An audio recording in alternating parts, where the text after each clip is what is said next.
አቡነ አረጋዊ ጻድቅ ባሕታዊ ገንዘብ ተወሊዱ ግብሩ ሰማያዊ ገንዘብ ተወሊዱ ግብሩ ሰማያዊ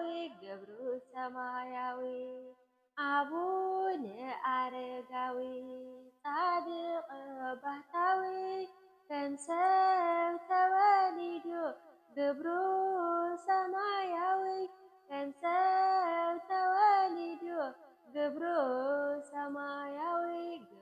ሰማያዊ አቡነ አረጋዊ ጻድቅ ባሕታዊ ገንዘብ ተወሊዱ ግብሩ ሰማያዊ ገንዘብ ተወሊዱ ግብሩ ሰማያዊ ሰላም ናዜዱ ዩቱብ ቻናል ተከታተልቲ ክቡራት ኣሕዋቲ ከመይ ኣለኹም ድሓን ድኹም? ኣነ እግዚኣብሔር ይመስገን ፅቡቅ ኣለኹ። ከምቲ ኣነ ፅቡቅ ዘለኹ ፅቡቅ ክትህልውኒ ናይ ኩሉ ግዜ ትምኒተይ እዩ። ክቡራት ኣሕዋቲ እንኳን ንዓመታዊ ክብረ በዓል 14 ጥቅምቲ ኣቡነ ኣረጋዊ ጻድቅ ብሰላም ኣብፅሕኩም። ክቡራት ኣሕዋቲ እምበኣር ለማዓልቲ ከዓ ናይ ኣቦና ጻድቅ ኣቡነ ኣረጋዊ ሕፅር ዝበለት ገድሊ ገልኩ መፅንኩ እሞ እስካብ መጨረሻ ነዛ ቪድዮ ተኸታተሉ። ናብኡ ከብለኩም ክቡራት ኣሕዋቲ በስመ አብ ወወልድ ወመንፈስ ቅዱስ አሐዱ አምላክ አሜን። እንኳዕ ናብ ዘክሪ ጻድቅ ኣቡነ ኣረጋዊ ዘደብረ ዳሞ ብሰላም ኣብፅሐና ኣብፅሐኩም። ጻድቅ ኣቡነ ኣረጋዊ ካብ ኣቡነ አንጦኒዎስ ካብ ኣቡነ ማቅረስ ካብ ኣቡነ ጳቁሞስ ናይ መነኩስና ወይ ናይ መንፈሳዊ ውሉድ ረብዓይ ወለዶ እዮም። ኣቦኦም ካብ ሮማውያን ነገስታት ወገን ኮይኑ ስሙ ይስሐቅ ይበሃል። ኣዶኦም ዕድና ትበሃል። ይስሐቅን ዕድናን ንእግዚኣብሔር ዘኽብሩ ፍርሃት እግዚአብሔር ዝነበሮም ኣዝዮም ኣብ ቅድሚ ሰብን ኣብ ቅድሚ እግዚአብሔርን ብትሕትና ብቅድስና ዝመላለሱ ዝነበሩ ሰባት እዮም። ንወለዶም ማለት ንኣቡነ ኣረጋዊ ናይ መጀመርታ ጥበብ ፍርሃት እግዚአብሔር እዩ ብምባል ሕጊ ኦሪትን ትምህርትን ክርስትናን ሃዋርያትን ቅዱሳን መፅሓፍትን ኣምሂሮም ኣዕብይዎም። ብኸምዚ ከዓ ኣብ ግዜ ህፃንነቶም ኩሉ መፅሓፍቲ ብሉይን ሓድሽን ተማሃሩ። ካብ ግዜ ናብ ግዜ ብሓይሊ መንፈስ ቅዱስ እናበርትዑ ኸዱ። ብዙ ምቁራፅ ከዓ ኩሉ ግዜ ንግሆ ቤተ ክርስቲያን እናኸዱ ይጽልዩ ነበሩ። ኣቡነ ኣረጋዊ ወዲ 14 ምስ ኮኑ ስድርኦም ንሓንቲ ወለዳ ካብ ነገስታት ወገን ዝኾነት ጓል ኣሕፅዮምዎም። ኣቡነ ኣረጋዊ ግና ካብ ህፃንነቶም ጀሚሮም ብመንፈስ ቅዱስ ተቃንዮም ዝዓበዩ ስለ ዝነበሩ ፈፂሞም ዓበዩ። ድሕሪ ብዙሕ ግዜ ኣቡነ ኣረጋዊ ዘመንኪኤል ካብ ሮም ናብ ግብፂ ሃገር ዓብዪ መንፈሳዊ ማሕበር ዝመስረቱ ኣቦ መነኮሳት ዝኾነ ኣቦ ጳቁሜስ ዝነበሩላ ገዳም ከዱ። ካብቶም ገዳማውያን ሓደ ረኺቦም ወደይ ካበይ መፂኻ? ንስኻ ህፃን ከም ዝኾንካ ተመልኪተ ኣለኹ በልዎም። ኣቡነ ኣረጋዊ ድማ ኣነ ዝመፀኽዎ ካብ ሮም እዩ። ካብ ኣቦ ጳቁሜስ ዝደልዮ ነገር ኣለኒ በልዎም። ኣቦ ጳቁሜስ ምስ ረኣይዎም ካብ መንበሮም ተንሲኦም ብፍፁም ፍቕሪ ሓቒፎም ሰዓምዎም። ናይ እግዚአብሔር ጸጋ ከዓ ኣብ ልዕሊኦም ሓደረ። ኣቦ ጳቁሜስ ብዛዕባ ምንታይ ናበይ መፂኻ ክብሉ ሓተትዎም። ከማኻ ከም ኣቦታተይ መነኮሳት ትኸውን መፂየ ኣለኹ ኢሎም ኣቡነ ኣረጋዊ መለሱ።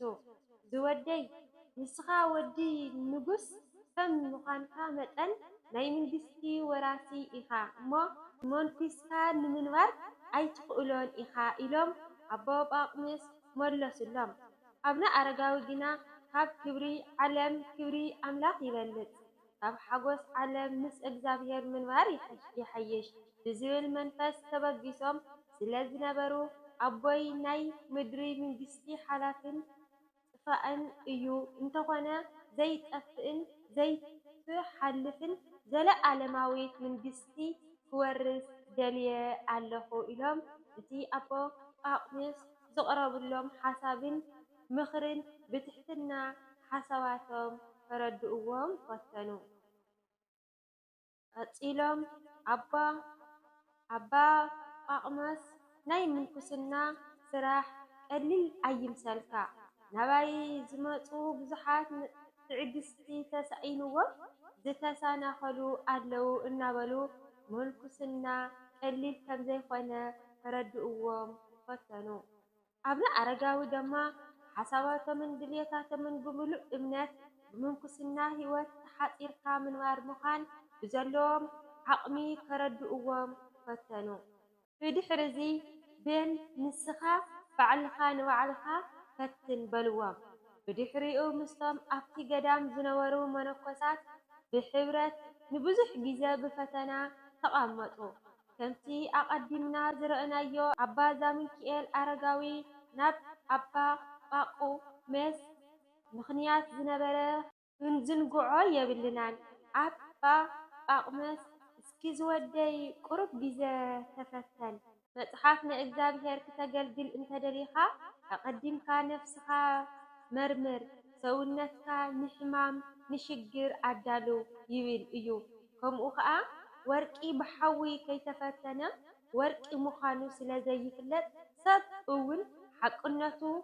دلونتو زلكع زتقربلو فتنا بتعجستي مزحلف إيو كبلو وليسهم سلهيوات منكسرنا قلت اللهم أبنا أرقاو دما قدسان زفتصمو تغادلؤمن زلوم منفساوي تغهاتن تملكتهم لمنكسنا زبقهم سرعات مرتي كل بفتن لبنا تجنزيبو تمهارو فلطو فردؤون أباب أقمس أبنا أرقاو زلوم ناي هيمانات صناعات زنورم أواين سلا زنورم العنا أزيوم فتوهم لبسي منكسنا ألبسهم كأ ناي أبوتاتي ناي أبا مقرس أسكيمم ويدما قابع زبارخ إكزابير ناتا أخليل منكسنا يبارخ إلهم كأ بارخوهم أبنا زمن كيال أرقاوي مستولدو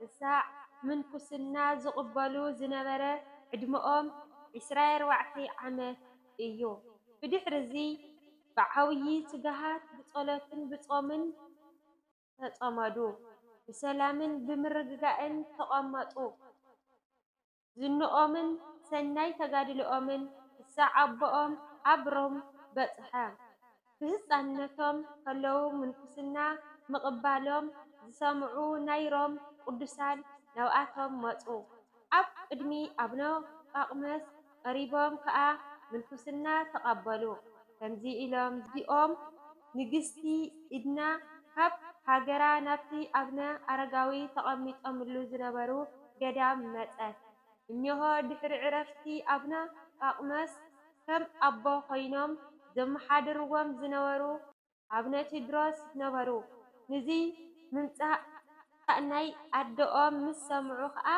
كيد التيكا رخيبكا يا مسا بلوهم أبنا أرقاوي جنا بتسيمم أويو أب مودعتا خا ودي بحاتياتي أيتسيفني إنه أبنا مهتساني شعن تورحي عزواني 3 عامات أطفية زعوهها ولادتك أي أما فجخا النبلت النبعت ملأختي سددت أتي كل زخوانا كله لقيرم عمريرم لمينم نأبنا أرقاوي ناب أدوم سددوهم نيوخا انتاي دليخي متئخي كبلو نأدوم حتى توا أدوم كأ فماخا كمنفوس متئي زودي كتبن ملسات بزي زخوانا كله الناس حقوسو ناب أبنا تدرس فدو أتي زخوانا كله نقروهم بدحريو ناي دقي أنستيو قدام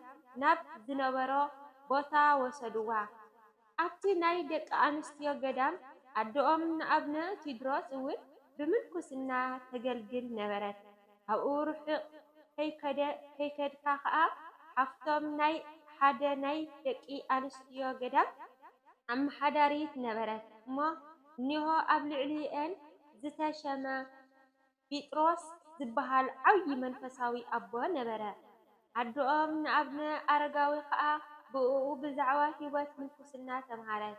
ብድሕሪ እዚ ምንኩስና ተቐቢላ ምስኣተን ትነብር ነበረት። ኣብነ ኣረጋዊ ጉዕዞኦም ምስቶም ካብ ሮም ዝመፁ ቅዱሳን ናብ ምድሪ ኣጋእዝቲ እዮም ኣቢሎም ብሓደ ምንባር ስለ ዘይመረፁ ከዓ ኩላቶም ንእግዚኣብሔር እናለመኑ ገዳም መስሪቶም ዝቕመጡላ ስፍራ ይደልዩ ነበሩ። ካብ መንጎ እዞም 9 ቅዱሳን ሓደ ኣቡነ ኣረጋዊ እዮም። ኣቡነ ኣረጋዊ ቅድም ስሞም ዘሚካኤል እዩ። እንተኾነ ግን ብዝነበሮም መንፈሳዊ ጸጋ ናይ ጾም፣ ጸሎት፣ ስግደትን ካልእ መንፈሳዊ ስራሕቲ ብዕድመ ናይ ስጋ ንእሽተይ እኳ እንተኾነ ግን ዓበይቲ ነገራት ክሰርሑ ምስ ተዓዘቡ ሽዑ እዮም እቶም ብጾቶም ቅዱሳን ናይ ሮም ኣረጋዊ ኢሎም ዝሸምዎም። ኣቡነ ኣረጋዊ ንእግዚኣብሔር ዝሰምርሉ ስፍራ ብስሞም ዝጽውዕሉ ደብሪ ንምድላይ ነዊሕ ተጓዓዙ።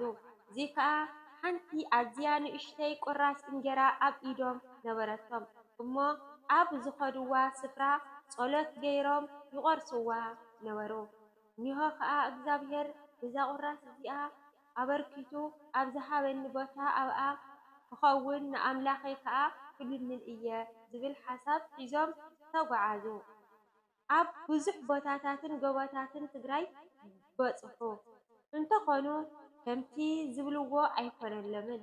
ኣብ መወዳእታ ናብዚ ሕዚ ብስሞም ተገዲሙ ዘሎ ገዳም ደብረ ዳሞ ቅድሚ ምድያቦም ኣብ እግሪ እቲ ጎቦ ኣብ ሓንቲ ሓረግ ኮይኖም ጸሎት ገበሩ።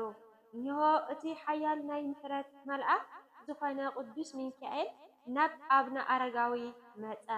እሞ ኣንታ ናይ እግዚአብሔር ኣገልጋሊ ዝኾንካ ኣረጋዊ እነሆ ካብ ምድራዊ መንግስቲ ሰማያዊ መንግስቲ ዝመረጽካ ደስ ይበልካ፣ ዓብዪ ክብሪ ተዳልይልካ ኣሎ። እዚ እግዚአብሔር ናብዚ ጎቦ እዚ ዘውፅአካ ክሳዕ ዝልእኸልካ ቁሩብ ተጸበ ኢልዎም ከደ። እዚ ነገር እዚ ምስ ሰምዑ ኣቡነ ኣረጋዊ ልቦም ተሃወኻ፣ መንፈሶም ከዓ ሓዘነ። ኣነ ነፊረ ከይድይብ ከም ነስሪ መንገብገቢ ኣይተዓደልኩን፣ ከም ቅዱሳን ሃዋርያት ብደመና ተጻዒነ ከይድይብ ከዓ ብቕዓት የብለይን እናበሉ ኣምሪሮም በኸዩ። ምኽንያቱ ኣብቲ ሰብ ዘይኣተዎን ዘይደይቦን እምባ ክድይቡ ፍቱር ዝኾነ ድልየትን ባህግን እዩ ነይሩዎም። በዓል ምሉእን ሰፊሕን ትዕግስቲ ዝኾነ እግዚአብሔር ግና ብርዖምን ተጻዋርነቶምን ንምምርማር ቀልጢፉ ኣይደየቦምን። ብድሕሪ እዚ ከም ኣደን ከም ኣቦን ዝጸናንዖም ዝነበረ ቅዱስ ሚካኤል ተመሊሱ ንኻልኣይ ግዜ መጸ። ናይ እግዚአብሔር ፈታዊ ዝኾንካ ኣረጋዊ ኣጆኻ ኣይትፍራሕ፣ እኒሆ ስልጣን ተዋሂቡካ ኣሎ። እዚ ከዓ ሓደ ዓብዪ ገበል ክመጸካ እዩ። ኣብኡ ተጻዒንካ ድማ ናብታ ዝባን ናይታ እምባ ክትድይብ ኢኻ ኢልዎም ከደ። እቲ ገበል ድማ ሰዓት 3 ናይ ንግሆ መጸ። በቲ ገበል ተጻዒኖም ጉዕዞኦም ናብቲ ነዊሕ እምባ ጀመሩ። እንተኾነ እቲ ፈታኒ ዝኾነ ሰይጣን ብልሳን ሰብ ገይሩ ናብዚ እምባ ተደይብ ዘለኻ እንታይ ክትበልዕ ኢኻ? ኣብኡ ዝብላዕ ኮነ ዝስተ የለን፣ ኣብኡ ቀትሪ ፀሓይ ለይቲ ከዓ ቁሪ እዩ እናበሉ ተዛረበ። ኣቡነ ኣረጋዊ ዝተኣዘዝካዮ ግበር ንእግዚአብሔር ዝሰኣኖ የለን ኢሎም መለሱሉ። በዚ ሰዓት እዚ ኣቡነ ኣረጋዊ ምእንታን ከይፈርሑን እቲ ገበል ኣብ ልዕሊኦም ሓደጋ ከየውርድን ቅዱስ ሚካኤል ሰይፉ መዚዙ ኣብ ጎደኖኦም ኮይኑ ይሕልዎም ነበረ። ኣብ መወዳእታ ኣብቲ ዝባን ናይቲ ገዳም በጽሑ 3 ግዜ ሰጊዶም ሃሌሉያ ለኣብ፣ ሃሌሉያ ለወልድ፣ ሃሌሉያ ለመንፈስ ቅዱስ ኢሎም ሰገዱ። ድሕሪዚ ደብረ ሃሌሉያ ተባሂላ ተጸውዐት። ድሓር ግን ደብረ ዳሞ ተባህለት። እንጀራ ኣበርኪቶም ዝበልዑላ ስፍራ፣ ኣሰር እግሮም ቆይሞም ዝጽልዩላ ዝነበረት ኩሉ ስፍራ ክሳዕ ሕዚ ምስ ሙሉእ ምልክቱ ኣሎ። እቲ ገዳም መደየቢ ስለ ዘይብሉ ደቂ መዛሙርቶም ብዝሰርሕዎ መደየቢ ገመድ ሕዚ እውን እግዚኣብሔር ዝፈቐደሎም ሰባት በቲ ገመድ ይድይቡ። ቅዱስ አቡነ አረጋዊ ኣብ ቅድሚ እግዚኣብሔር ሞገስ ዝረኸቡ ብዙሕ ትሩፋት ተኣምራትን ዝገበሩ ቅዱስ ኣቦ እዮም። ንብዙሓት ብጸሎቶም ዝረድኡ ኣብ ብዙሓት ሰባት ሓዲሮም ዝነብሩ ኣጋንንቲ ገሲጾም ዘውፅኡ ብትርፈቶምን ንምድሪ ኣጋእዝቲ ዝጓሰዩ ቅዱስ ኣቦ እዮም። ድሕሪ ግዜ ዜና ጻድቆም ሰሚዖም ካብ 6,000 ዘይውሕዱ ደቂ መዛሙርቲ ኣፍረዩ። 99 ዓመት ምስ ገበሩ ጎይታ ፍርቂ ለይቲ ተገሊጹ ድኻምካ ርእዮ ኣለኹ ጸሎትካ እውን ሰሚዐዮ እየ ምድራዊ መንግስትኻ ገዲፍካ ስለ ዘገልገልካኒ ሕልፈትን ውድቀትን ዘይብላ ሰማያዊት መንግስተይ ከውርሰካ እየ በሎ። ዝኽርኻ ዝገበረ ብጸሎትካ ዝተኣመነ ኩሉ ኣብ ቅድሚ መላእኽተይ ክብሪ ክህቦ እየ። ንዝጠመየ ብስምካ ዘብልዐ ጽሙእ ዘስተየ ቤተ ክርስቲያን ዝሰርሐ ዝሰርሕን ዜና ገድልኻ ዝጸሓፈን ዘንበበን ዝሰምዐን ክሳብ 15 ትውልዲ ክምሕረልካ እየ። ኣብ ኦሪተ ዘዳግም ምዕራፍ 5 ፍቕዲ 10 ንዝፈትወኒ ትእዛዛተይ እውን ንዝሕልው ከዓ ክሳዕ 1000 ትውልዲ ምሕረት ዝገብር እየ። ከም ዝበሎ ናይ ኣደኻ መቓብር ከም ናይ ሙሴ ክኸውን እዩ፣ ንስኻ ድማ ሞት ኣይክትመውትን ኢኻ ኢሉ ተስፍኦም ነገሮም። ኣቡነ ኣረጋዊ ንመነኮሳት ኣኪቦም ብድሕሪ ሕዚ ብስጋ ኣይትሪኤንን ኢኻ ኢሎም ነጊሮም ኣብ መኒት ሸይሞምሎም ተሰወሩ። ኣብ ሃገርና ብዙሕ ቤተ ክርስቲያን ብስሞም ተሃኒጾም ይርከቡ። በዓሎምን ዝኽሮምን ብድምቀት ይበዓል። ካብ ፍቕሮም ዝተላዕለ በረከቶም ንምርካብ ከዓ ወላዲ ንደቆም ስሞም ይሰምይዎም። ጸሎትን በረከትን ናይ ቅዱስ አቡነ አረጋዊ ጻድቕ ኣቦና ምስ ኩላትና ህዝቢ ክርስቲያን ይኹን ኣሜን። ወስብሐት ለእግዚአብሔር ወለወላዲቱ ድንግል ወለመስቀሉ ክቡር ኣሜን ኣሜን። ሓደሽቲ ዝኾንኩም ነዛ ቻናለይ ምንቲ ኩሉ ግዜ ሓድሽ ቪድዮ ክመፀኩም ሳብስክራይብ ብምግባር ቤተሰብ